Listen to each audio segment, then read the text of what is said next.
Samajwadi party तो मुसलमानों से मोहब्बत का अपना जो पींगे हैं वो और बढ़ा रही है। ये आओ गले मिले किसके लिए कह रहे हैं? ये मुझे तो समझ में नहीं आया किसको कह रहे हैं ये। आप कुछ तो समझ पाए होंगे ना, हम कुछ नहीं समझ पा रहे। दाना डाल रहे हैं, नहीं, अधिकार दे रहे हैं, ये हम गांव गले मिलके कांड कर देंगे। देखिए, गांव में हम लोग जब छोटे छोटे से थे तो एक कंपा बनाते थे।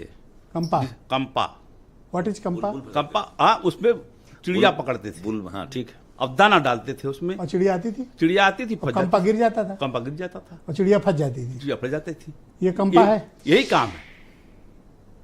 काम है। जब आपको अपोजिशन लीडर बनाना हुआ तो आपने उस कंपे में मुसलमान को नहीं डाला। सबसे ज्यादा वोट मुसलमानों का था।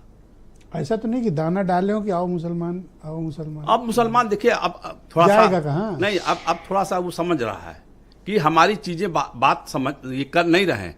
ये अगर सत्ता में भी आ जाएंगे तो हमारी बातों को नहीं मानेंगे। हमको ये फंसा रहे हैं और गले लगाने। अच्छा, उसमें जो लोग दाढ़ी वाले बैठे हैं उनको तो मैंने वहां देखा, कांग्रेस के रोजा अफ्तार में भी देखा उसमें। अच्छा, हाँ, वो वही रोजा अफ्तार असल में कुछ परमानेंट लोग हैं जो हर रोज हर इफ्तारी में पहुंचते हैं, वहां भी और पूरा लखनऊ जानता है उनको। तब वो अब क्या कहेंगे आप उनको? लेकिन एक बात मैं कहूंगा, बिना उनके खान साहब कोई इफ्तारी पूरी भी नहीं होती। पॉलिटिकल इफ्तारी, ये इतना लाजवाब बात कही आपने, इतनी लाजवाब बात कही कि मैं यही की पॉलिटिकल अफ्तारी वो होती है जो रोजेदार होता है।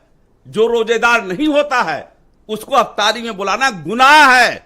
मैं कह रहा हूं गुनाह, इस्लामी तौर से गुनाह है। तो पर वो इफ्तारी रखते होंगे जो पॉलिटिकल है, जो आप पॉलिटिकल लोग रखते हैं, वो नेतागिरी के चक्कर में रखते हैं। कौन है? दीन में काम आने वाली चीज नहीं है। अच्छा, दीन में काम तो दीन से ही जोड़ने का करते हैं वो। नहीं, वो दीन से जुड़ता ही नहीं है। दीन से जुड़ता ही नहीं। देखिए, आप देखिए, मैं आपसे बता रहा हूं, मैं थोड़ी बहुत नॉलेज रखता हूं इस्लाम की। ये जो पॉलिटिकल अफ्तारी आपने जो कही है, मैं आपके इस बात पे आपकी गुलामी करने को तैयार हूं। मेरी अरे कैसी बातें करते हो आप? क्या बात कही आपने आज? वो अरे आओ गले मिलते हैं, गुलामी वाली बात नहीं। आप सुनिए मेरी बात। आपने वो जो बात कही है वो मेरे दिल को छू गई कि ये इतनी सही बात कैसे आपने कह दी। अब कोई समझ नहीं पा रहा है ये अफ्तारी पॉलिटिकल कहां से हो गई, नमाज पॉलिटिकल कहां से हो गया। ये नहीं होना चाहिए। और दूसरी बात, योगी आदित्यनाथ जी कह रहे हैं कि 100 मुसलमानों में अगर 50 हिंदू रहेगा तो सुरक्षित नहीं रहेगा। संविधान की कसम खाए हो ना आप। आपके मोहल्ले में कितने हिंदू रहते हैं? हमारे मोहल्ले में 99% हिंदू रहते हैं। मैं सुरक्षित हूं। आप हैं सुरक्षित? अब मैं सुरक्षित आपके सामने बैठा हूं। 99% हिंदू रहता है और गले लगाता है। और 15 अगस्त 26 जनवरी को हमारे वहां एकता पार्क है, उसमें सारे हिंदू मिलकर कहते हैं नहीं खान साहब आज झंडा फहराइए। अच्छा, और मैं झंडा फहराता हूं और भारत माता की जय भी करता हूं, जनगण मन भी पढ़ता हूं, मैं जय सिया राम भी कहता हूं। मैं जय श्री राम नहीं कहता हूं। ये पॉलिटिकल नारा है, जय श्री राम, जय सिया राम।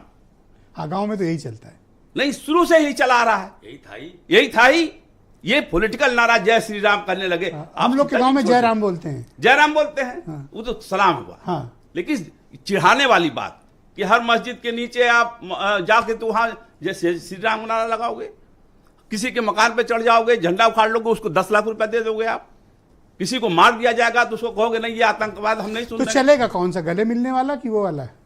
नहीं, ये दोनों का नहीं चलेगा। नहीं चलेगा। देखिए, चलेगा वो जो महंगाई कम करेगा। Thank you. चलेगा वो जो नौकरी देगा।